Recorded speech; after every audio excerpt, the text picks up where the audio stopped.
በስመ አብ ወወልድ ወመንፈስ ቅዱስ አሐዱ አምላክ። እንደምን ዋላችሁ? ልዑለ ባሕርይ አምላካችን ቅዱስ እግዚአብሔር በጤናችን ላይ ይህንን ጊዜ ተጨማሪ አድርጎ ስለሰጠን ስለማይነገር ስጦታው ሁሉ ስሙ ለዘላለም የተመሰገነ ይሁን። የእመቤታችን የቅድስት ድንግል ማርያም አማላጅነት የቅዱሳን መላእክት ረድኤትና በረከት በሁላችንም ላይ ይደርብን። እንደተለመደው ትምህርታችንን እንቀጥላለን። ባለፈው ያየናቸው ነጥቦች ነበሩ። ስለ ነገረ ድኅነት አጠቃላይ ሀሳቦች እንደ ቁልፍ አድርገን ያየናቸው ነገሮች አንደኛ ነገር ምንድነው የነበረው? እግዚአብሔር ለማዳን የመጣበትን መንገድ ገብርኤልን ልኮ በእመቤታችን በኩል የመዳናችን ቀንድ የሆነው ጌታችን መድኃኒታችን ኢየሱስ ክርስቶስ ከእመቤታችን ከድንግል ማርያም ከስጋዋ ስጋ ከነፍሷ ነፍስ ነስቶ ሰው መሆኑን ተመልክተናል። ገብርኤልም ተልእኮውን በሶስት መንገድ መፈጸሙንም አይተን ነበረ።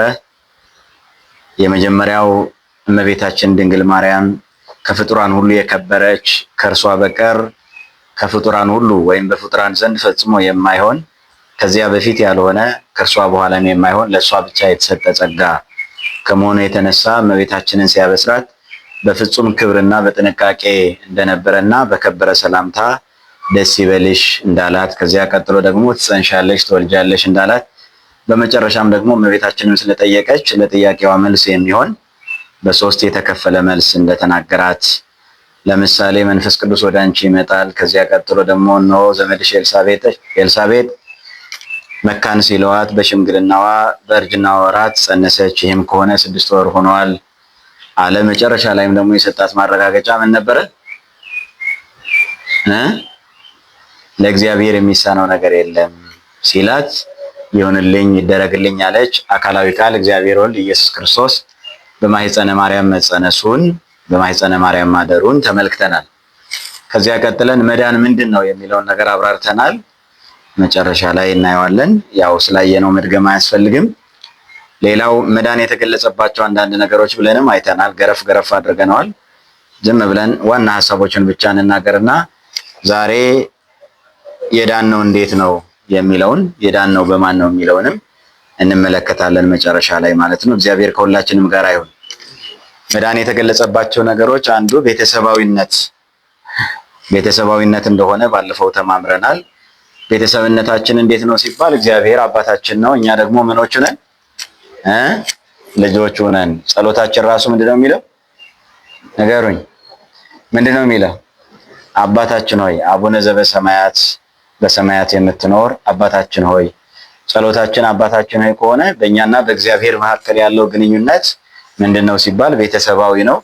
ያውም ቤተሰብነቱ ደግሞ እጅግ ጥልቅና ጠንካራ የሆነ በአባትነትና በምንነት በልጅነት መሆኑን ባለፈውም ተማምረናል ማለት ነው። እግዚአብሔር አባታችን ነው፣ እኛ ደግሞ ልጆቹ ነን። ልጆቹ ነን ስንል ግን ምንድነው ልጅነታችን? የምንድነው? የጸጋ አይደለ? እግዚአብሔር አብ ለእግዚአብሔር ወልድ የባሕርይ አባቱ፣ ለእኛ ደግሞ የጸጋ ምናችን ነው። ለዚህ ማረጋገጫው ጌታችን መድኃኒታችን ኢየሱስ ክርስቶስ ከሙታን መካከል ተለይቶ በተነሳ ጊዜ ማርያም መግደላዊትን እንዲህ አላት አይደል? ወደ አባቴና ወደ ማን? ወደ አባታችሁ ወደ አምላኬና ወደ አምላካችሁ። ሀበ አቡየ ወአቡክሙ ሀበ አምላኬ ወአምላክክሙ። ወደ አባታችን አላለም አይደል? ወደ አምላካችን አላለም። ለእርሱ የባሕርይ አባቱ ሲሆን ለእኛ ደግሞ የጸጋ አባታችን ነውና ወደ አባቴና ወደ አባታችሁ፣ ለእናንተ በጸጋ አባታችሁ ለሚሆን ለእኔ ደግሞ የባሕርይ ምኔ ነው። እርሱ ራሱ እንደተናገረው የማቴዎስ ወንጌል ምዕራፍ 3 ቁጥር 16 ላይ ሰሞኑ የተነበበው ወንጌል ዘመነ ስጋዌ ነው አይደል? ዘመነ አስተርእዮ ዘመነ ኤጲፋኒ ነው። አምላክ ሰው የሆነበት ሰው ደግሞ አምላክ የሆነበት የተገለጸበት። ጾማችን ራሱ ምን ተብሎ ነው የተገለጸው? ጾመ ምንድን ነው ስንጾም የነበረው? በሁለቱ ቀናት መካከል በጥምቀትና በልደት ዋዜማ ምንድነው ጾማችን የሚባለው? ንገሩኝ፣ አይዟችሁ። ጾመ ገሃድ ነው አይደል? ጾመ ገሃድ፣ ጾመ ነቢያትን አይደለም። ጾመ ገሃድ ማለት ነው። ገሃድ ማለት ምን ማለት ነው? ምንድነው ገሃድ? ምንድነው? እወቁት በደንብ። ይሄን ማወቅ ያስፈልጋል ማለት ነው። ምንድነው ጾመ ገሃድ? ራሱ አሁን አገልጋዮች ስለሆንን እንደሌላው ስሙን ብቻ ሳይሆን ሐሳቡንም መረዳት ያስፈልጋል ማለት ነው። አሁን ጋድም ይባላል፣ ገሃድም ይባላል። ጋድ ማለት ምን ማለት ነው? ለውጥ ማለት ነው። በሮብና በአርብ የሚተካ የሚለወጥ የሚቀየር ማለት ነው። ገሃድ ማለት ግን ግልጽ ማለት ነው። ምን ብለን ነው ስናዜም የነበረው? ዋስተራዬ ገሃድ አይደለ? ትናንትና ሲዘምሩ ሁሉ ሰምቻለሁ። ዋስተራዬ ገሃድ የሚል መዝሙር ሰምቻለሁ አይደል? አዎ፣ በግልጥ መመላለሱን መገለጹን ማለት ነው። ዘመነ ኤጲፋኒ ማለት ኤጲፋኒ ግሪኩ ነው፣ አስተርእዮ ግዕዙ ነው። ገሃድም ይባላል፣ በእኛ ደግሞ መገለጥ ይባላል ማለት ነው። እና አምላካችን የተገለጠበት ምስጢሩን የገለጠበት የማይዳሰሰው የተዳሰሰበት የማይታየው የታየበት ግዙፉ የረቀቀበት ረቂቁ ደግሞ የገዘፈበት ምሉእ የተወሰነበት ውስኑ ደግሞ ዓለምን የመላበት ምሉእ የተወሰነበት ስንል ምሉእነቱን ትቶ አይደለም። አምላክ ሰው ሲሆን አምላክነቱን ምን አላለም? ነገሩኝ፣ ምን አላለም? አልተወም። ምን ይላል መጽሐፍ? እንዘ ይሐጽጽ ወረደ፣ ከላይ ሳይጎድል መጣ። መጣ ስንል አሁን ከላይ አልጎደለም ማለት ነው አይደለ? ሰው ሆነ ስንልም በታች አልተጨመረበትም። አሁን ለፍጡራን ቢሆን ኖሮ መጣ ከሆነ የነበረበት ቦታ ላይ ምንድነው ማለት ነው? የለም ወይም ደግሞ ጎለዋል ማለት ነው። አምላክ ግን መጣ ስንለው ምን ይላል? ቅዱስ ዳዊት በመዝሙሩ መዝሙረ ዳዊት እንደዚህ የሚል ቃል አለ። በጣም የሚገርም ቃል ነው። አጽነነ ሰማያት ወረደ ይላል። ሰማያትን ዝቅ ዝቅ አደረገ፣ ምን ሆነ? ወረደ የሚል ቃል አለ። መዝሙር 17 ላይ ሰማያትን ዝቅ ዝቅ አድርጎ ወረደ ይላል። አሁን ባህሪውን ዝቅ አድርጎ መጣ። እኛ ሰማያትን ዝቅ ዝቅ አድርጎ ወረደ ስንል ምን ማለታችን ነው? ከላይ ሳይጎድል መጣ ማለታችን ነው። እኛ የወደቀብንን ዕቃ እንዴት አድርገን ነው የምናነሳው? መሬት ላይ ቆመን ነው ወይስ አንቆም ነው የምናነሳው? መሬት ላይ የሆነ ውድ ዕቃ ቢወድቅባችሁ እንዴት ነው የምታነሱት? ጎንበስ ብለን ነው አይደለ? ከመሬት እንጠፋለን እንዴ? አንጠፋም። ምናልባት ልዩነቱ የሚሆነው ቀናና ጎንበስ ማለት ነው አይደል? ዕቃ ሲወድቅብን እጃችንን ዘርግተን ምናልባት እንደ ዕቃው ክብደት ይወሰን ይሆናል እንጂ ጎንበስ ብለን ነው የምናነሳው ማለት ነው። ስለዚህ ቀኝ እጁን ጎንበስ አድርጎ እግዚአብሔር እኛን አነሳን። ክብርና ምስጋና ለስሙ ይሁን። ስለዚህ ሰማያትን ዝቅ አድርጎ ማለት ሰው ዕቃ ሲወድቅበት ንብረት ሲወድቅበት ጎንበስ ብሎ እንደሚያነሳ ሁሉ እግዚአብሔር ደግሞ ትልቁን ዕቃ አድርጎ የሰራውን የሰው ልጅ ሲወድቅበት ጎንበስ ብሎ አነሳን። እኛን ለማንሳት ቀና ብሎ ሳይሆን ጎንበስ ብሎ፣ ጎንበስ ማለት ይቅርብኝ ሳይል እኛን ሳይጠላ ሳይጸየፈን። እንዲያው ምን ይላል ቅዱስ ኤፍሬም በውዳሴ ማርያም ድርሳቱ አሃዱ ዘእምቅድስት ሥላሴ ርእዮ ትሕትናነ አጽነነ ሰማየ ሰማያት መጻ ወኀደረ ውስተ ከርሰ ድንግል። ከሶስቱ አካል አንዱ አካል ከሶስቱ ቅዱስ አንዱ ቅዱስ እግዚአብሔር ወልድ ኢየሱስ ክርስቶስ መዋረዳችንን አይቶ ዝቅ አለ ይላል። ሊያከብረን መጣ። አሁን እግዚአብሔር ውርደታችንን አይቶ አልተጸየፈንም። ሰው አሁን ችግሩ ይሄ ነው። እኛን የሚፈልገን ሰው የከበርንለታ ነው አይደለ? እግዚአብሔር ግን ተዋርደንም እያለን የኛ ይለናል። ምንድነው ያለው? ፍትው አምጹ ወሌተ። የታሰረውን አህያ ነው አይደለ የፈታው እግዚአብሔር? አዎ፣ የታሰረው አሁን አህያ መፍታት አይደለም። አሁን አህያ ሊጠብቅ አይደለም እግዚአብሔር የመጣው። አህያውን ሲፈታ እኛ የታሰርን መሆናችንን፣ አህያ የተመረጠበት ምክንያት የሚጫነው መከራውን የሚበላው ፍዳውን የሚበላው መከራ ስቃይ የሚበዛናበት የሚበዛበት ስለሆነ ነው። ስለዚህ ከሰይጣን እስራት ነፃ ወጣኋችሁ ለማለት ነው። ማሰረ ሰይጣን ይብትክ ፈቃዳሁ ይፈጽም ወይኪድ ሲኦል ይላል መጽሐፍ። የሰይጣንን ማሰሪያ ይቆርጥ ዘንድ እግዚአብሔር ሰው ሆነ ይላልና ከታሰርንበት የኃጢአት ገመድ በጣጥሶ እኛን ሰው ያደረገን እርሱ ስለሆነ ዕቃ ሲወድቅብን ጎንበስ ብለን እንደምናነሳው ሁሉ እኛ ወድቀን ለነበር ነው የአዳም ልጆች ያነሳን ዘንድ ክርስቶስ ኢየሱስ ሰው ሆነ ማለት ነው። ስለዚህ መጣ ስንለው ከላይ አልጎደለም፣ ወጣ ስንለውም ከታች አልጎደለም አይደለ? አዎ። ስለዚህ አምላካችን ሰው የሆነበት ሚስጥር እያከበርን ያለንበት ጊዜ ስለሆነ ነው እንደዚህ ያልኩትና ቤተሰባዊነት ነው መዳን የተገለጸበት። ይሄ እግዚአብሔር አባታችን እኛ ደግሞ ልጆቹ መሆናችን የሚነገርበት ማለት ነው። ለእናንተ እዚህ ነው መሰለኝ። ከዛ ወዳጅነት ነው።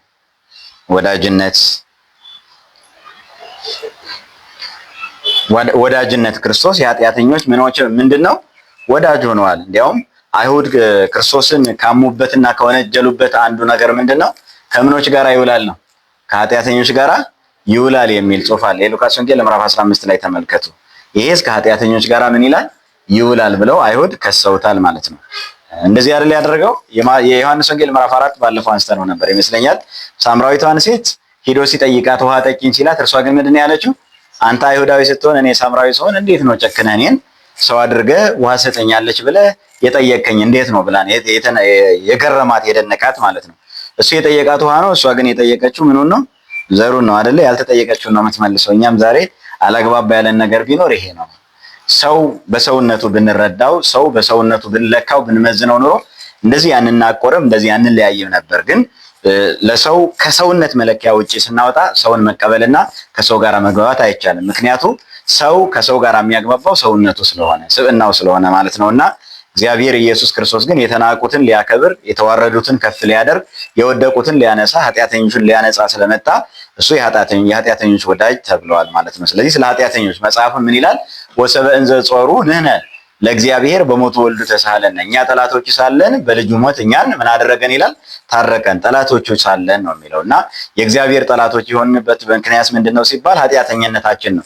በኃጢአታችን ነው የእግዚአብሔር ጠላቶች የሆንና እግዚአብሔር ጠላቶቼ ናችሁ ሳይል የኛንም ኃጢአት የኛንም ጥላቻ እርሱ ተሸክሞ ኃጢአታችንና በደላችንን እርሱ ተሸክሞልን ማለት ነው። እርሱ ራሱ አስታረቀን እኛንም ተክቶ ማለት ነውና የእግዚአብሔር ፍቅር ግሩም ነው የሚባለው ለዚህ ነው። ስለዚህ መዳን የተገለጸበት አንዱ ወዳጅነት ነው። ሌላው ትዳራዊ እግዚአብሔር እንዳፍቃሪ እኛ ደግሞ እንደተፈቃሪ ሆነን ልክ መኃልየ መኃልይ ላይ እንደተጻፈው ማለት ነው። ክርስቶስ ቤተክርስቲያንን እንደወደዳት ብሎ እንደተናገረው ማለት ነው። ወደድኳችሁ፣ አጨኋችሁ፣ መረጥኳችሁ ይላልና በፍቅር ነው። ቤተክርስቲያን እንደ ሙሽሪት ናት፣ ክርስቶስ ደግሞ ሙሽራዋ ነውና ሙሽራ ለሙሽሪቱ የሚከፍለውን ዋጋ ክርስቶስ ኢየሱስ ያሳየንም ሚስጥር እሱ ነው፣ የገለጸልን ሚስጥር እርሱ ነውና መኃልየ መኃልይ ዘሰሎሞን ላይ ያለው መጽሐፍ ሰሎሞን በሴቶች ፍቅር አብዶ አይደለም ያንን ቅኔ የተቀኘው። ያን ቅኔ ነፍሳችን የምትቀኘው ቅኔ ነውና እግዚአብሔር እኛን በሙሽራ እኛ ደግሞ በሙሽሪት የተመሰልንበት በክርስቶስና በቤተ ክርስቲያን የሚመሰል ወይም ደግሞ የሚነጻጸር መለኮታዊ ፍቅር የተገለጸበት ጥቅጥቅ ያለ የመለኮት ዓላማና ድንቅ ምስጢር ያለበት ነው። መኃልየ መኃልይ ዘሰሎሞን ስጋዊ ነገር ብቻ የተጻፈበት አይደለም። ለስጋዊ ነገር ጥቅም አይውልም ማለት አይደለም። ስጋን አያንጽም ማለት አይደለም። ሕይወትን አያንጽም ማለት አይደለም። ለስጋ የሚጠቅም ነገር የለውም ማለትም አይደለም። ግን ከስጋነቱ ይልቅ መንፈሳዊ ነገሩ እጅግ የጎላ ነውና አንዳንድ ሰዎች በአማርኛም ስናነበው በጣም የሚከብደን ነገር ነው አይደል? መኃልየ መኃልይ ዘሰሎሞን ስጋ ይሸታል ማለት ነው። እኛ ግን በስጋ ስለምናነበውና በስጋ ስለምናሸተው በስጋ ስለምናየው ማለት ነው። ያ ግን ከምጽአትም በኋላ ነፍሳችን የምትወደው መዝሙር መኃልየ መኃልይ ማለት ራሱ ምን ማለት ነው? ከመዝሙሮች ሁሉ ምን የሚል መዝሙር ማለት ነው? የሚበልጥ መዝሙር፣ ከምስጋና ሁሉ የተለየ ምስጋና፣ ቤተክርስቲያናችን እጅግ ድንቅ የሆነ ምስጢር የምታከናውንበት ማለት ነውና መኃልየ መኃልይ ዘሰሎሞን የነፍስ መዝሙር ነው፣ የዓላማ መዝሙር ነው፣ የድል መዝሙር ነው። ልክ እስራኤላውያን ባህረ ኤርትራን ከተሻገሩ በኋላ የዘመሩት መዝሙር ማለት ነው። በጣም ጥሩ። ስለዚህ ኤፌሶን መልእክት ላይም ተጽፏል። ይሄ ነገር ማንበብ ትችላላችሁ። ሌላው ሐኪማዊ ነው። ክርስቶስ መድኃኒታችን እኛ ደግሞ ምኖቹ ነን? እኛ ህመምተኞች ነበርን ማለት ነው አይደል? ነሣ ደዌነ ወጾረ ሕማመነ ተብሎ እንደተጻፈ ማለት ነው። በበደላችንና በኃጢአታችን ሙታን ነበርን ይላል። ደግሞ እኛ ኃጢአተኞች ሳለን ክርስቶስ ወደደን ይላል። ነሣ ደዌነ ወጾረ ሕማመነ ህመማችንን መሸከሙ ደዌያችንን መሸከሙ እርሱ ግን ስለ በደላችን ምን ሆነ ይላል? ደቀቀ። ስለ በደላችን ታመመ፣ በእርሱ ቁስል እኛን ፈወሰን ይላል አይደል? ኢሳይያስ ላይ እንደተጻፈ የማቴዎስ ወንጌል ምዕራፍ 8 ላይም በተለይ በአንድምታው ላይ በሰፊው ተጠቅሷል ማለት ነው። ክርስቶስ ደዌያችንና ህማማችንን ሁሉ ሊፈውስ መጣ። ቁስላችንና ህመማችንን በማየ ጥምቀቱ አጠበ፣ አነጻን፣ በስጋውና በደሙ መገበን። እሱ ደጉ ሳምራዊ ነው። ደጉ ሳምራዊ የወደቀውን ቁስለኛ አንስቶ ዘይት አፍሶ ተሸክሞ አዝሎ አቅፎ ተንከባክቦ እንዳዳነው ሁሉ እኛም ኃጢአተኞች ነበርን። አጋንንት የደበደቡን፣ አጋንንት ያቆሰሉን፣ ኃጢአት ያቆሰልን፣ ኃጢአት ያደቀቀን ያ ደጉ ሳምራዊ የወደቀውንና የደቀቀውን የቆሰለውን ሳይጸየፍ አንስቶ በቁስሉ ላይ ዘይት አፍሶ እንዳዳነው ሁሉ በቁስላችን ላይ ፍቅሩን አፍስሶ ደሙን አፍስሶ አዳነን። ክብርና ምስጋና ለስሙ ይሁን። ሌላው በመንጋ የተገለጸበት ነው። ድህነቱ በመንጋነት ክርስቶስ ጠባቂያችን፣ እረኛችን፣ እኛ ደግሞ መንጋው ነን ማለት ነው። በዮሐንስ ወንጌል ምዕራፍ 10 ላይ የተጻፈው እሱ ነው። ክርስቶስ በር እንደሆነ፣ ክርስቶስ ደግሞ እውነተኛ ቸር ጠባቂ እንደሆነ አነ ውእቱ ኖላዊ አባግዕ ዘበአማን፣ ያውም ደግሞ ደግ መልካም እረኛ ማለት ነው። ስለ በጎቹ ራሱን አሳልፎ የሚሰጥ በዚህ ዓለም ላይ ያሉት እረኞች ይጠብቃሉ አይደለ? ምንም ታማኝ ቢሆኑ፣ ታማኝ ካልሆኑ ጭራሽ በጎቻቸውን ምን ያደርጋሉ? ያስበላሉ አይደል? ምንደኞች እረኞች፣ ታማኞች የሚባሉት እረኞች ራሱ በጋቸው ባያስበሏትም መጨረሻው ላይ ዞሮ እነሱ ምን ያደርጓታል? ይበሏታል አይደለ? ክርስቶስ ግን ጠባቂ ሲባል ከዚህ የተለየ ነው ማለት ነው። መልካም እረኛ የተባለው ለዚህ ነው። በዚህ ዓለም ላይ ያሉ እረኞች ይጠብቃሉ፣ ወይም ሸጠው ገንዘቧን ይበላሉ፣ ወይም ደግሞ አርደው ራሷን ይበሏታል። ክርስቶስ ግን እኛ በጎች ስንሆን እሱ ራሱ ምግባችን ሆኖልን ነው። አያችሁ፣ በዚህ ዓለም ላይ ያሉት እረኞች በጎቻቸውን ወደ ውሃ ምንጭ ይወስዷቸዋል። ከዛም ባለፈ ደግሞ ሳር ወዳለበት ይወስዷቸዋል፣ ይመግቧቸዋል እንጂ እረኛ ሆኖ ራሱን ለበጎቹ ምግብ የሚያቀርብ እረኛ የለም። ምግብ የሚያቀርብ ማለት ራሱ ምግብ የሚሆንላቸው የለም ማለት ነው። ምግብ ሆኖ የሚቀርብበት እረኝነት የለም። ክርስቶስ ግን እረኛችን ሲሆን እሱ ራሱ ምግባችን ነው። በሌሊትና በቀን የሚጠብቀን በጉ ራሱ እረኛቸው ይሆናል። ወደ ሕይወት ውሃ ምንጭም ይመራቸዋል። በበጉ ደም ልብሳችን አጥበን ያነጻል። ክርስቶስ እረኛችን የሚባለው በጥበቃው ነው፣ ደግሞ ምግባችን ነው በቸርነቱ ማለት ነው። አሁን በግም የሆነልን ምግባችን፣ ጠባቂ የሆነልን እረኛችን። ስለዚህ በሕያውነቱ አንበሳ፣ በቸርነቱ ደግሞ በግ ይባላል ማለት ነውና ክርስቶስ ጠባቂያችን፣ እኛ ደግሞ መንጋዎች ነን። እንዳይሰፋብን እንደዛ ብናልፈው ጥሩ ነው። ሌላ ወታደራዊ ማለት ነው። ክርስቶስ መጥቶ ኃይለኛውን ዲያብሎስን አስሮ የነበረውን ሁሉ ወሰደበት፣ ምርኮውን ማረከ ተብሎ እንደተጻፈ ማለት ነው። ወይስ ሰው አስቀድሞ ኃይለኛውን ሳያስር ወደ ኃይለኛው ቤት ገብቶ እቃውን ሊነጥቀው እንዴት ይችላል? አረገ ውስተ አርያም ፄው ይወከ ፄዋ ይላል ቅዱስ ዳዊት ራሱ። ምርኮን ማርከህ አረክ።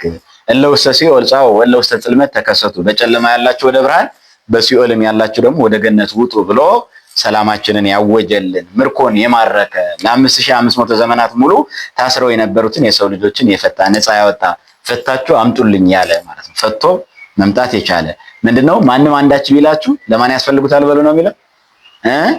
ማንም አንዳች ቢላችሁ ለማን ያስፈልጉታል በሉ? ለጌታ ያስፈልጉታል በሉ ተብሎ እንደተጻፈ ማለት ነው። ሌላው ቤዛነት ነው። በሰይጣን ተይዘን ታስረን ለነበርን ክርስቶስ ቤዛችን ሆነልን፣ ዕዳችንን ከፈለልን፣ ነፃ አወጣን። ቤዛነት ማለት አንዱ ስለ አንዱ መተካት ማለት ነው። የክርስቶስ ቤዛነት ደግሞ ሌላ ሊያደርገው የማይችል ቤዛነቱ ንጹህ የሆነ ማለት ነው። ኃጢአት የሌለበት በደል የሌለበት አንዱ ስለ አንዱ ቤዛ መሆን። የብሉይ ኪዳኑ ሊቀ ካህናት ምንም ቢያደርግ ስለ ኃጢአቱ መጀመሪያ ራሱ ይቆማል ማለት ነው። ምክንያቱ እርሱ ራሱ ኃጢአተኛ ስለሆነ። ክርስቶስ ግን የተወደደ መስዋዕት ቤዛ መሆን የቻለው በራሱ ኃጢአት የሌለበት ንጹሕ ባህሪ እንደተናገረው መጥምቀ መለኮት ቅዱስ ዮሐንስ ነዋ በጉ ለእግዚአብሔር ዘያትት ወኃጢአተ ዓለም ወያሴስል ኃጢአተ ዓለም፣ እነሆ ንጹሕ የእግዚአብሔር በግ የዓለምን ኃጢአት ሊያስወግድ የተገለጠ ንጹሕ መስዋዕት ብሎ ቅዱስ ዮሐንስ እንደተናገረለት ማለት ነው። ንጹሕ የእግዚአብሔር መስዋዕት ነዋ በጉ ለእግዚአብሔር ዘያትት ወያሴስል ኃጢአተ ዓለም፣ የዓለምን ኃጢአት ሊያስወግድ የመጣ አለ። ምክንያቱ የዮሐንስ ስራ አንዱ ምንድነው የነበረው? የንስሐ ጥምቀትን ማጥመቅ ነበረ። አንደኛው የንስሐ ስብከትን መስበክ፣ ሁለተኛ የንስሐ ጥምቀትን ማጥመቅ፣ ሶስተኛ ደግሞ ስለ ኢየሱስ ክርስቶስ መመስከርና ማስተዋወቅ ነበረ ስራውና የንስሐ ጥምቀት ሲያጠምቅ እየመጡ ሰዎች ወረፋ ይዘው ይጠመቁ ነበረ፣ ኃጢአታቸውንም እየተናዘዙ ይላልና ከነሱ ጋር ሆኖ ተቆጥሮ ሲጠመቅ ክርስቶስ ይህም ስለ ኃጢአቱ ይጠመቃል እንዳይባል አስቀድሞ ምን ብሎ መሰከረለት? ይህ የእግዚአብሔር በግ ኃጢአት የሌለበት ንጹሕ ብሎ አስተዋወቀው ማለት ነው። በጣም ጥሩ።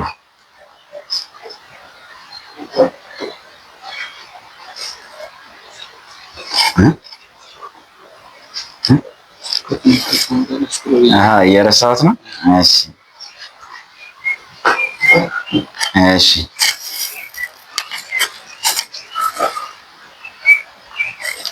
ሌላው መጽደቅ በተቀበልነው ጸጋ ከጸናን ካልበደልን ክርስቶስ መጽደቃችንን ይመሰክርልናል። ያው ድህነት እንዴት ነው የሚገለጠው የሚለውን እናያለን። ለመዳን ምንድነው የሚያስፈልገው የሚለውን እናያለን። ግን ጽድቃችን ሆኗል ድህነታችን ለማለት ነው እንጂ ለመዳን የሚያስፈልገው ነገር ምንድነው የሚለውን ነገር ላይ በደንብ እናመጣዋለን። ግን ያው ለመጽደቅ ለመዳን የሚያስፈልጉት መሰረታዊ ነገሮች ማመን፣ መጠመቅ፣ ምስጢራትን መፈጸም፣ ከዛ ደግሞ መጽናት የሚለው ላይ ስንጸና ክርስቶስ ጽድቃችንን ይመሰክርልናል። ምን ብሎ ተናግረዋል? እርሱ እነሆ በሰው ፊት የሚመሰክርልኝን እኔ በአባቴ ፊት እመሰክርለታለሁ ብሎ ተናግረዋል። ያው ጥቅሶችንና ሐሳቦችን መጨመርላችሁ እዚህ ያለውን ስለምታገኙት በማለት ነው፣ እያነበባችሁትም ስለሆነ ማለት ነው። በተሰጠህ ጸጋ ጸንተህ ከተገኘህና ካልበደልክ ጸድቋል ተብሎ ይታወጅልሃል ወይም ይታወጅልናል ማለት ነው። ለዛ ነው ቅዱስ ጳውሎስ በአንተ ላይ ያለውን ጸጋ ምን አታድርግ ይላል? አታቃል ይላል ማለት ነው። በሰማይ አባቴ ፊት እመሰክርለታለሁ ቅድም ያልኳችሁ ማለት ነው። በእርሱ ስራ ሁላችን በአንድ መንፈስ ወደ አብ መግባት አለንና ኤፌሶን ላይ እንደተጻፈው ከእርሱ ጋር ከሞትን ከእርሱ ጋር ደግሞ በሕይወት እንኖራለን፣ ብንጸና ከእርሱ ጋር ደግሞ እንነግሳለን፣ ብንክደው ደግሞ እርሱ ይክደናል ተብሎ ተጽፏል ማለት ነው። በጣም ጥሩ። እነዚህ ባለፈው ያየናቸው ናቸው። አዲሱ ያላየነው የሚመስለኝ ሰው የዳነው እንዴት ነው የሚለው ነው። ሰው የዳነው እንዴት ነው? እስኪ ንገሩኝ። ሰው የዳነው እንዴት ነው? ሰው የዳነው እንዴት ነው? ወይም ደግሞ ሰው የዳነው በማን ነው? ሰው የዳነው እንዴት ነው? ሰው የሚድነው እንዴት ነው? ሰውን ያዳነው ማን ነው? የሰው ድህነት የተፈጸመው እንዴት ነው? በገባችሁ መሰረት ከነዚህ ጥያቄዎች አንዱን መልስልኝ። እንዴት ነው ሰው የዳነው?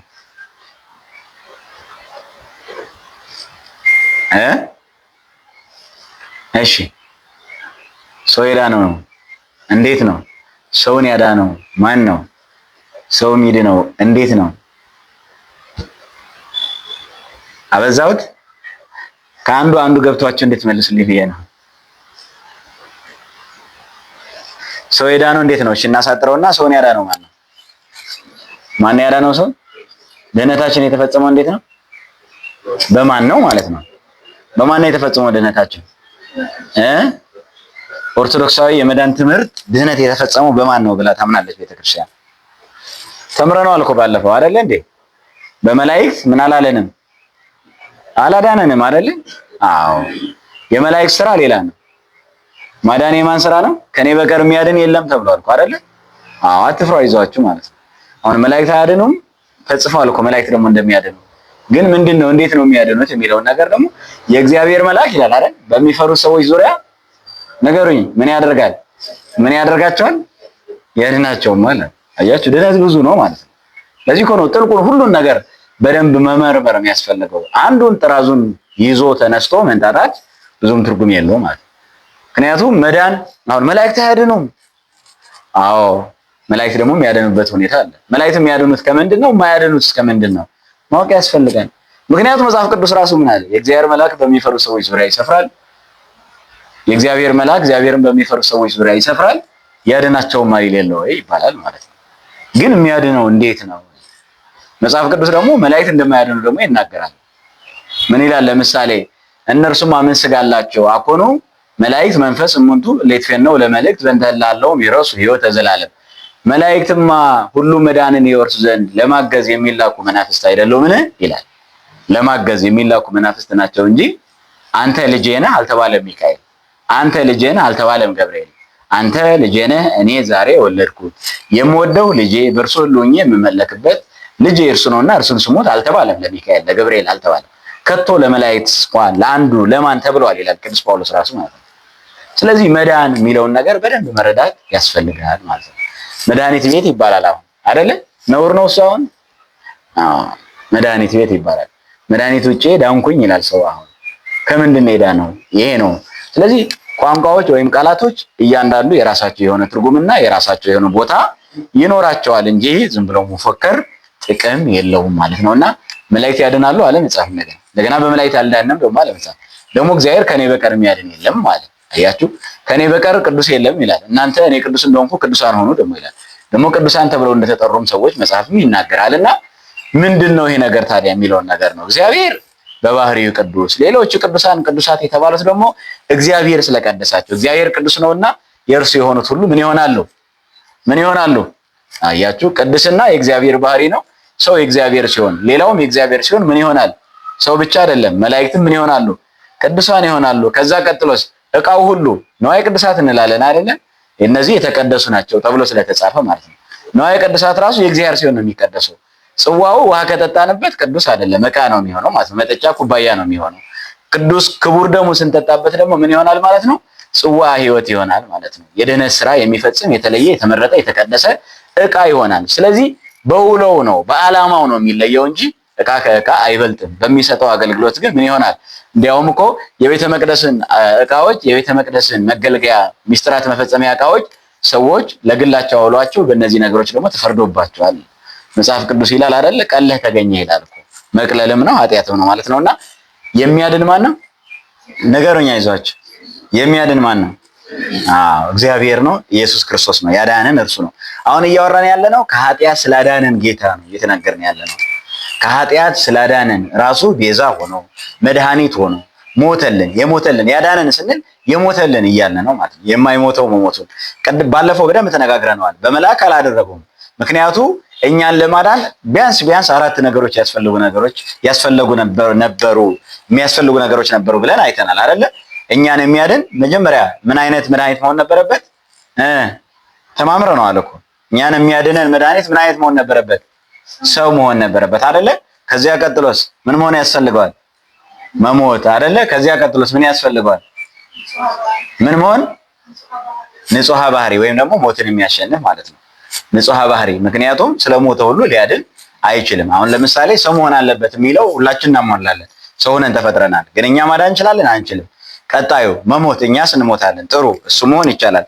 ከዛ ቀጥሎስ ምንድነው መሆን የማንችለው? ንጹሐ ባህሪ ግን ማንም ከእግዚአብሔር በቀር የለም ማለት ነውና አኮ በመልአክ ወአኮ በተንባል፣ በአማላጅ አይደለም፣ በመላእክት አይደለም።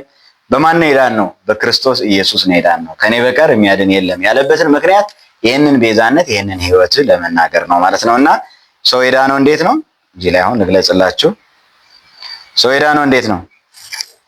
ድህነታችን የተገኘው በእኛ ስራ መልካምነት አይደለም። በኦርቶዶክሳዊ አስተምሮ መዳን ወይም ድህነት የእግዚአብሔር ስጦታ ነው። የማን ስጦታ ነው? ሁሉም በአዳም እንደሚሞቱ ሁሉም ደግሞ በማን ሕያዋን ይሆናሉና? በክርስቶስ ሕያዋን ይሆናሉና። መዳን የእግዚአብሔር ጸጋ ነው። ማዳንም የእግዚአብሔር ጸጋ ነው።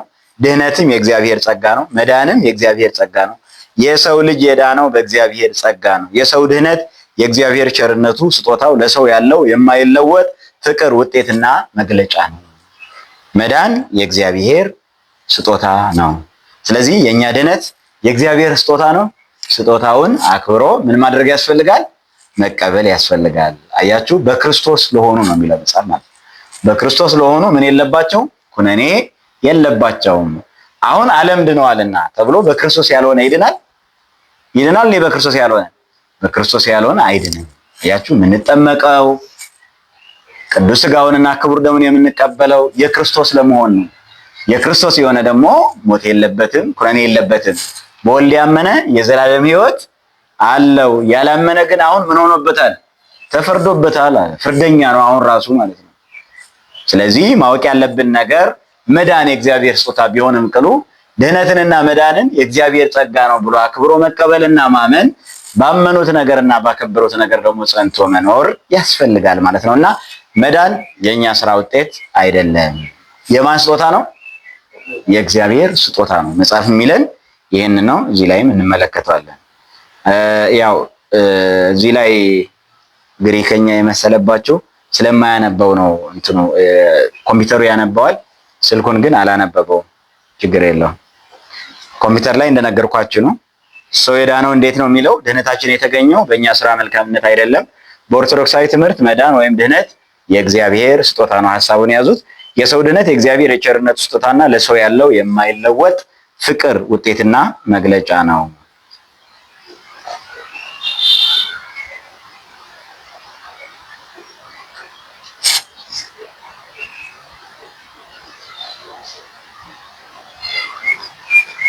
በእነዚህም ልጆች መካከል እኛ ሁላችን ደግሞ የስጋችንና የልቦናችንን ፈቃድ እያደረግን በስጋችን ምኞት በፊት እንኖር ነበርን። እንደ ሌሎችም ደግሞ ከፍጥረታችን የቁጣ ልጆች ነበርን። ነገር ግን እግዚአብሔር በምሕረቱ ባለጸጋ ስለሆነ ከወደደን ከትልቅ ፍቅሩ የተነሳ በበደላችን ሙታን እንኳን በሆነን ጊዜ ከክርስቶስ ጋር ሕይወትን ወይም ሕይወት ሰጠን። በጸጋ ድናችኋልና ተብሎ ተጽፏል። ስለዚህ ድህነት የእግዚአብሔር ጸጋ ነው። የዳነው በእግዚአብሔር ጸጋ። ጸጋ ማለት መጽሐፉም እንደሚናገረው ሕግ በሙሴ ሆነ፣ ጸጋና እውነት ግን በማን ሆነ ይላል?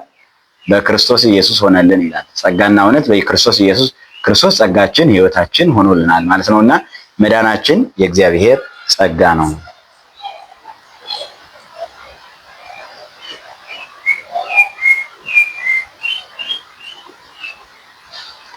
በሚመጡ ዘመናትም በክርስቶስ ኢየሱስ ለኛ ባለው ቸርነት ከሁሉ የሚበልጠውን የጸጋውን ባለጸግነት ያሳይ ዘንድ ከእርሱ ጋር አስነሳን። በክርስቶስ ኢየሱስም በሰማያዊ ስፍራ ከእርሱ ጋር አስቀመጠን። ጸጋው በእምነት ምን አድርጓቸዋልና? ንገሩኝ። አድኗቸዋልና። ይህም የእግዚአብሔር ስጦታ ነው እንጂ ከእናንተ አይደለም፣ ማንም እንዳይመካ ከስራ አይደለም። አሁን ሰዎች ከዚህ የተነሱ ነው ምግባር አያድንም፣ የሚያድነው እምነት ነው። መጽሐፍ ግን ለሁሉም ቦታን አልነፈገም። እዚህ ላይ ራሱ ተጠንቅቆ ነው የተጻፈው። ምን ይላል? ጸጋው በምን አድኗቸዋል ነው የሚለው። በምን አድኗቸዋል? በእምነት። አያችሁ፣ የእግዚአብሔር ጸጋ ነው። ዛሬ ኃጢአት ሁሉ ኃጢአት አይደለም። ኃጢአት በክርስቶስ ስለተቀጣ ኃጢአትን ብንሰራ ኃጢአታችን አይመዘገብም ተብሎ ሁሉ የሚነገርበት ዘመን ነው። በየጊዜው አዳዲስ አስተምሮዎች ሰው ኃጢአትን ለማለማመድ በክርስቶስ ኢየሱስ ስም በሚመስል ምን እንደተባለው ስም አላቸው፣ ነገር ግን ኃይሉን ምን ብለውታል ነው የሚለው? ኃይሉን ክደውታል ይላል ማለት ነው። የእግዚአብሔርን ኃይል የተከዳበት፣ ከእግዚአብሔር ኃይል ሰው የሸሸበት፣ ከእግዚአብሔር ኃይል ሰው የራቀበት፣ ወደ ጥልቁ ወደ ጨለማው የሚመራበት ማለት ነውና ቅዱስን መጽሐፍ ራሱ ኃጢአትንና ጽድቅ የተደባለቀበት የተለወሰበት መጽሐፉ እንደሚለው ማለት ነው ይላል መጽሐፉ። በመጨረሻው ዘመን ይህ ነገር እንዲሆን እወቁ። በመጨረሻው ዘመን ዘባቾች ይመጣሉና አብደው የሚያሳብዱ ወድቀው ጠልፈው የሚጥሉ ሰዎች ይመጣሉና አስቀድመ ይህንን እወቅ ይላል ቅዱስ ጴጥሮስ ሲናገር ማለት ነው። ይህንን እወቁ፣ ይህንን ተረዱ ይላል ማለት ነውና ዘመኑ ክፉ ነውና ዘመኑን ምን አድርጉት ተብሎ ተጽፏል? ዋጁት ተብሎ እንደተጻፈ ማለት ነውና ጸጋው በእምነት አድኗቸዋል። በክርስቶስ ጸጋ ዳን ነው። አዎ እውነት ነው። ግን ጸጋውን የሚያድነን በእምነት ስንቀበለው ነው። ላላመነ ጸጋው ምን ያደርገው? አያድነውም። ምክንያቱም መዳን አሁን ምርጫ ነው ማለት ነው። ሰው በወልድ ያመነ የዘላለም ሕይወት ተብሎ ስለተጻፈ ያመነው ይድናል፣ ያላመነው ግን ይፈረድበታል ተብሎ ተጽፏል አይደል? ምንድነው የሚለው? ያመነ የተጠመቀ ምን ይሆናል? ይድናል፣ ያላመነ ግን ይፈረድበታል ተብሏል ማለት ነው። ስለዚህ ጸጋው በእምነት አድኗቸዋል። አዎ የዳነው በክርስቶስ ጸጋ ነው። ግን ያን ጸጋ ስንቀበለውና ስናከብረው በዛም ጸንተን ስንኖር ምን እንሆናለን ማለት ነው? እንድናለን። ለድህነት የተጠቀሱትን ነገሮች ሁሉ ማሟላት ያስፈልጋል። ማንም እንዳይመካ በስራ አይደለም ማለት ምግባር አያስፈልገውም ማለት አይደለም። ድህነታችን የተገኘው በክርስቶስ ጸጋ ነው። ብንደክም ደክሞት ነበር እኮ ብዙዎች እኮ ለመዳን ብዙ ደከሙ አይደል? ግን ጽድቃችን እንደ መርገም ጨርቅ ተቆጠረ። ሰማያትን ክደድና ወርደህ አድነን፣ ልጅህን ከአርያ አምላክና አድነን እያሉ ቅዱሳን ይማጸኑና ይለምኑ ነበረ። ይህንን ልመናቸውን ተቀብሎ እግዚአብሔር ከሰማያት መጥቶ አዳነን። ሰው ሆኖ ቤዛ ሆኖ ዋጋ ከፍሎ እግዚአብሔር እኛን አዳነን። በሚመጡ ዘመናትም በክርስቶስ ኢየሱስ ለኛ ባለው ቸርነት ከሁሉ የሚበልጠውን የጸጋውን ባለጸግነት ያሳይ ዘንድ እግዚአብሔር እንድንድን ጸጋው በእምነት እንዲያድነን ኢየሱስ ክርስቶስ ስለኛ ዋጋ ከፈለ። ማንም እንዳይመካ በስራ አይደለም ማለት ስራ አያስፈልግም ማለት አይደለም። የዳነው ግን በእኛ ስራ ሳይሆን በእግዚአብሔር ቸርነት ነው። ግን ያ መዳናችን የሚገለጸው የኛ ድርሻ አለበት። የኛ ድርሻ ምንድነው? የተነገረ ነገር አለ። ሰው የሚድነው ምን ሲያደርግ ነው የሚለውን ነገር ቅድምም እንደነገርኳችሁ በደንብ ደግሞ አስፊተን እናየዋለን። ጸጋውን በእምነት መቀበል ያስፈልገዋል። ከዛ መጠመቅ ያስፈልገዋል። ሚስጥራትን ሁሉ መፈጸም ያስፈልገዋል። ከዛ ባመነው መጽናት። ምክንያቱም እስከ መጨረሻው የሚጸና እርሱ ምን ይላል ተብሎ ተጽፏል? ይድናል ተብሎ ተጽፏል። እነዚህን ሁሉ ነገሮች ስናሟላ እንድናለን ወይም ደግሞ ድህነታችን ይረጋገጣል ማለት ነው።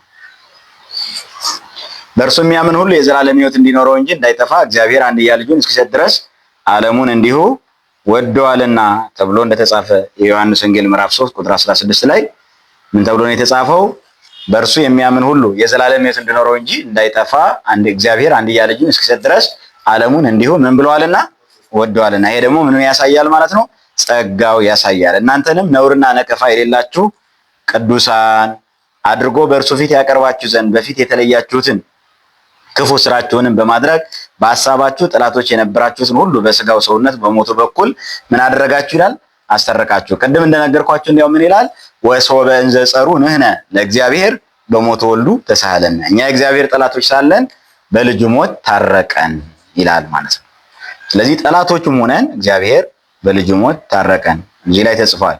ይህን ሁሉ አጠቃለው ወሶበ እንዘ ጸሩ ንሕነ ለእግዚአብሔር ተሳሃለነ በሞቱ ወልዱ። ግዕዙን አላነበበውም። ሮሜ 5:10 ላይ ያለ መጽሐፍ ቅዱሳችሁ ላይ ማንበብ ትችላላችሁ። ስለዚህ የሰው ድርሻ ምንድነው? የሰው ድርሻ? የዳነው በእግዚአብሔር ጸጋ ከሆነ የኛ ድርሻስ ምንድነው? ቅድም እንደተናገርኳችሁ ነው። ማዳን ወይም ድነት የእግዚአብሔር ጸጋ ከሆነ የሰው ድርሻው ያንን በምን መቀበል ነው? በእምነት መቀበል። ስለ እምነት ተጽፏል አይደለ? ምንድነው የሚለው? እምነት ማለት የማይታየውን የሚያሳይ ተስፋ ያደረገውን ነገር የሚያስረዳ የማናየውን ነገር የሚያስረግጥ ነው ይላል። ዓለሞች በእግዚአብሔር ቃል እንደጸኑ የሚታየው ከማይታይ እንደሆነ። ዓለሞች በእግዚአብሔር ቃል ነው የጸኑት አይደል? ምን ብሏል እግዚአብሔር? ብርሃን ይሁን አለ በቃሉ ብርሃን ሆነ ይላል አይደለ? የሚታየው ብርሃን ወይም ደግሞ የሚያሳየን ብርሃን ከመታየቱ በፊት የማይታየው የእግዚአብሔር ቃል ምን አደረገው ማለት ነው? አጸናው ማለት ነውና የሚታዩት ግዙፎች ነገሮች በማይታየው በእግዚአብሔር ኃይል መሰራቱ እናያለን። ይህንን ኃይል የምናየው በእምነት ብቻ ነው። ምክንያቱም እምነት ማለት የማይታየውን የሚያሳይ ተስፋ የምናደርገውን ነገር የሚያስረዳና የሚያስረግጥልን። አሁን የእግዚአብሔርን መንግስት እያየነው አይደለም። የምናየው በምናችን ነው? በተስፋ። ያን ተስፋ ደግሞ በምናረጋግጠዋለን? በእምነት። እምነት የህይወታችን ማረጋገጫ ነው፣ የኑሯችን መሰረት ነው፣ የህልማችንም እውነት ነው፣ የተስፋችንም ማረጋገጫ ነው። ለዚህ ነው መጽሐፍ እምነት፣ ተስፋ፣ ፍቅር እነዚህ ሶስቱ አንድ ላይ ጸንተው ይኖራሉ። ከእነዚህ ሁሉ ግን ምን ትበልጣለች ይላል መጽሐፍ? ፍቅር ይበልጣል ተብሎ ተጽፏል። ምክንያቱም እግዚአብሔር ራሱ ፍቅር ነውና። እግዚአብሔር በባህሪው ፍቅር ስለሆነ ፍቅር ከሁሉም ይበልጣል። ፍቅር የእግዚአብሔር ባህሪ ስለሆነ፣ ፍቅር የእግዚአብሔር መገለጫ ስለሆነ፣ ስለዚህ የሰው ልጅ ድርሻው ያንን በእግዚአብሔር የሆነለትን ጸጋ አምኖ መቀበልና በበጎ ምላሽ መቀበል፣ በዚያው ጸንቶ መኖር ማለት ነው። እዚህ ላይ እንጨርሳለን። እያንዳንዱ ሰው ለመዳን ምን ማድረግ አለበት? ለመዳን ምን ማድረግ አለብን?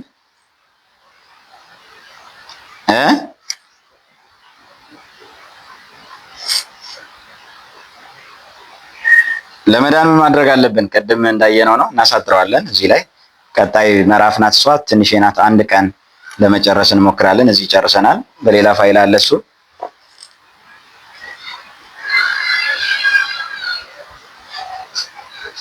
ለመዳን የሚያስፈልገው ምንድን ነው? ቅድም እኮ ስነግራችሁ ነበር።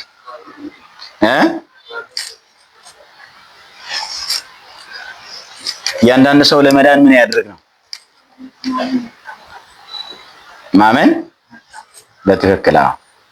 እያንዳንዱ ሰው ለመዳን ማመን፣ መታመን ይኖርበታል። እምነት ማለት እሱን ስለሚያሳይ ማለት ነው። እምነት ማለት ማመን ብቻ አይደለም፣ መታመንም ያስፈልጋል። ስለዚህ ማመን ማለታችን በማን ነው የምናምነው? ተምረነዋል አይደለ? ነገር ሃይማኖት ላይ በማን እናምናለን? በክርስቶስ እናምናለን። እሺ፣ አማኝነታችን ወይም አማኒ፣ አማኒት፣ አማንያን መሆናችን በምንድን ነው የሚታወቀው? ምስጢራትን በመፈጸም። አዎ ጥሩ ነው። ግን በመታመን ቅድም ባላችሁት መሰረት ማለት ነው አይደለ? አሁን እምነት አለኝ የሚል ይላል አይደል? ምግባር ከሌለው እምነቱን እንዴት ያሳየኛል አይደል? አያችሁ፣ አማኝነታችን የሚያረጋግጥልን ምናችን ነው? ተነግረዋል እኮ ምንድን ያለው ጌታ ራሱ? እርስ በርሳችሁ ትዋደዱ ዘንድ ትእዛዜ፣ አዲሷ ትእዛዜ ይህች ናት፣ እርስ በርሳችሁ ብትዋደዱ ዓለም ሁሉ የኔ መሆናችሁን በዚህ ያውቃል። ፍቅር ትልቅ መታወቂያ ነው። ፍቅር ምን አይነት መታወቂያ ነው?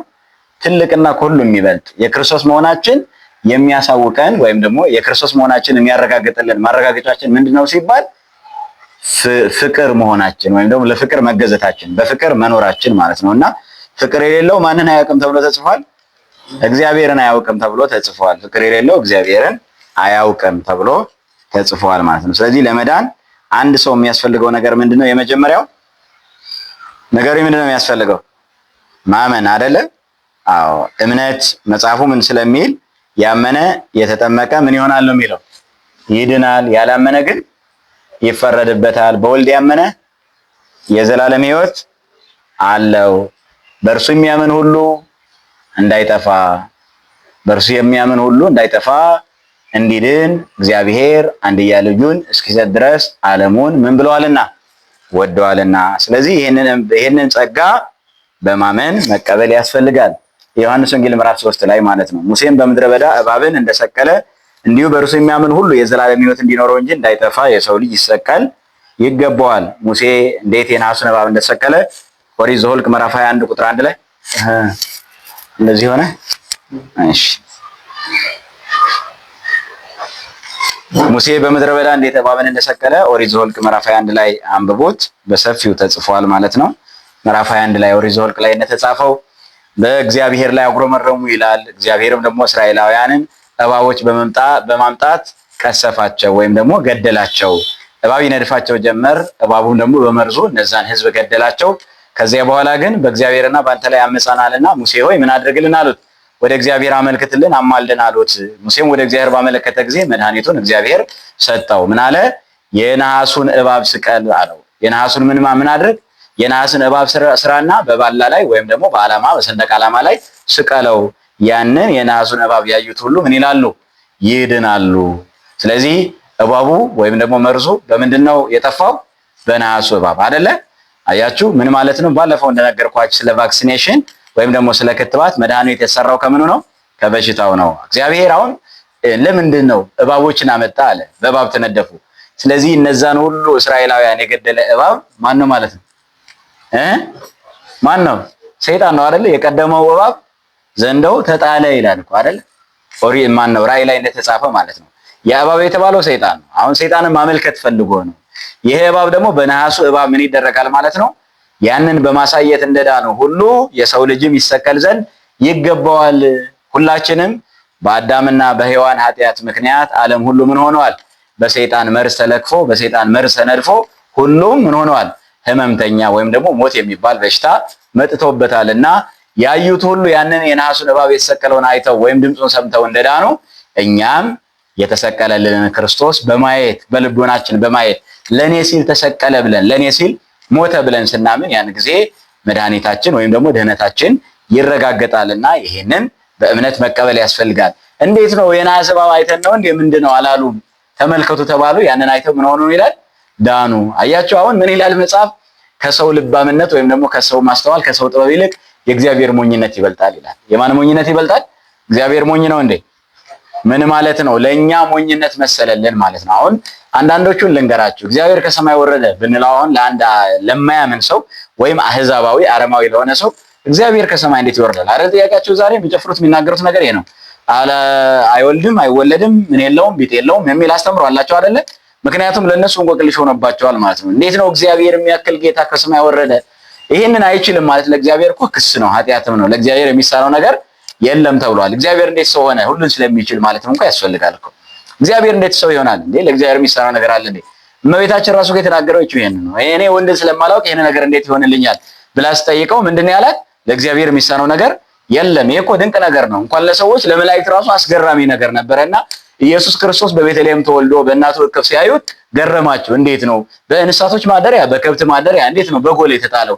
እንዴት ነው በጨርቅ የተጠቀለለው? እግዚአብሔር ቢሆን አሉና በህሊናቸው በሐሳባቸው ወደ ሰማይ ሮጡ አለ። ግን ሐሰስው ወውስተ አርያም ወበህየ ረከቡ ወምስላው ወመንፈስ ቅዱስ ከባህሪ አባቱ በአብ ዘንድ ከባህሪ ሕይወቱ በመንፈስ ቅዱስ ዘንድ እንደጥንቱ አገኙት። እግዚአብሔር ዙፋኑን ለቆ እንዴት መጣ ብለው በጣም ገርሟቸው ነበረ። ግን እግዚአብሔር ሲመጣ ከላይ አልጎደለም፣ ቀደም እንደተናገር ነው ማለት ነውና ከሰው ጥበብ ይልቅ የእግዚአብሔር ሞኝነት ይበልጣል ተብሎ እንደተጻፈ በአንዲት ማህፀን ብላቴና ተወስኖ እንደ ህፃናት በየጥቂቱ አድጎ እያለቀሰ አደገ ተብሎ እንደተጻፈ ማለት ነውና ከኃጢአት በስተቀር እንደኛ ሰው ሆነ እንደተባለው ማለት ነው።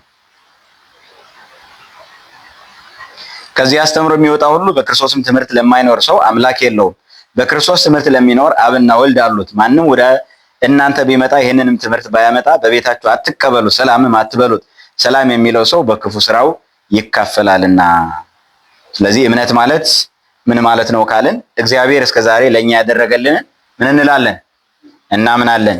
አሁን እያደረገልን ያለውን ነገር ምን እንላለን? እናምናለን። ወደፊት ደግሞ የሰጠንን ተስፋ ምን እንላለን?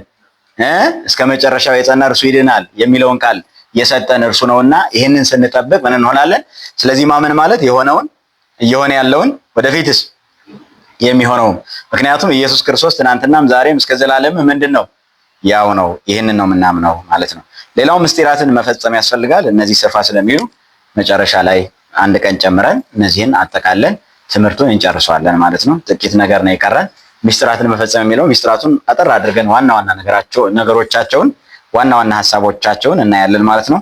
የተማርነውን ትምህርታችን እግዚአብሔር በልቦናችን ያሳድርብን።